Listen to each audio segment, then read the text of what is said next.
कहानी सिर्फ कहानी नहीं है, एक उम्मीद है, एक भावना है, एक किस्सा है, बीता हुआ, चलता हुआ, आने वाला।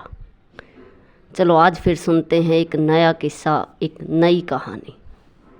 किसी गांव में एक दिन कुश्ती स्पर्धा का आयोजन किया गया।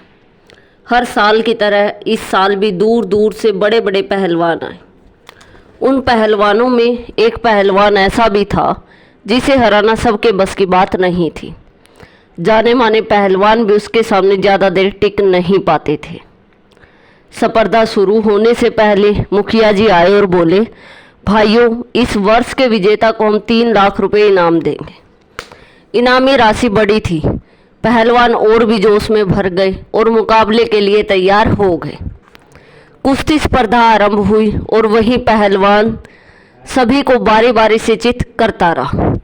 जब हट्टे कट्टे पहलवान भी उसके सामने टिक ना पाए तो उसका आत्मविश्वास और भी बढ़ गया और उसने वहां मौजूद दर्शकों को भी चुनौती दे डाली।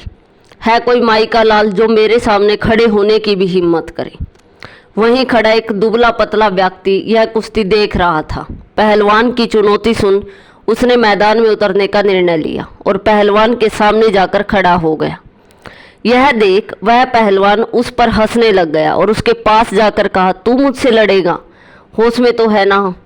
तब उस दुबले पतले व्यक्ति ने चतुराई से काम लिया और उस पहलवान के कान में कहा, अरे पहलवान जी, मैं कहाँ आपके सामने टिक पाऊंगा। आप ये कुश्ती हार जाओ, मैं आपको इनाम के सारे पैसे तो दूंगा ही और साथ में 3 लाख रुपए और दूंगा। आप कल मेरे घर आ जाना। आपका क्या है, सब जानते हैं आप कितने महान हैं। एक बार हारने से आपकी ख्याति कम थोड़ी ही हो जाएगी। कुश्ती शुरू होती है। पहलवान कुछ देर लड़ने का नाटक करता है और फिर हार जाता है।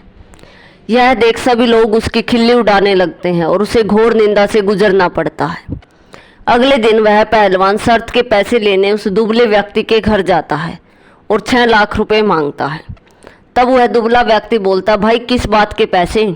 अरे वही तो जो तुमने मैदान में मुझसे देने का वादा किया था। पहलवान आश्चर्य से देखते हुए कहता है।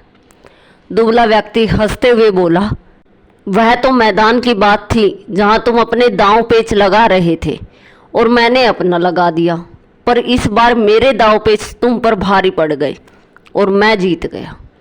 ये कहानी हमें सीख देती है कि थोड़े से पैसों के लालच में वर्षों के कड़े परिश्रम से कमाई प्रतिष्ठा भी कुछ ही पलों में मिट्टी में मिल जाती है और धन से भी हाथ धोना पड़ता है। अतः हमें अपने कभी भी नैतिक मूल्यों से समझौता नहीं करना चाहिए और किसी भी तरह के भ्रष्टाचार से बचकर रहना चाहिए।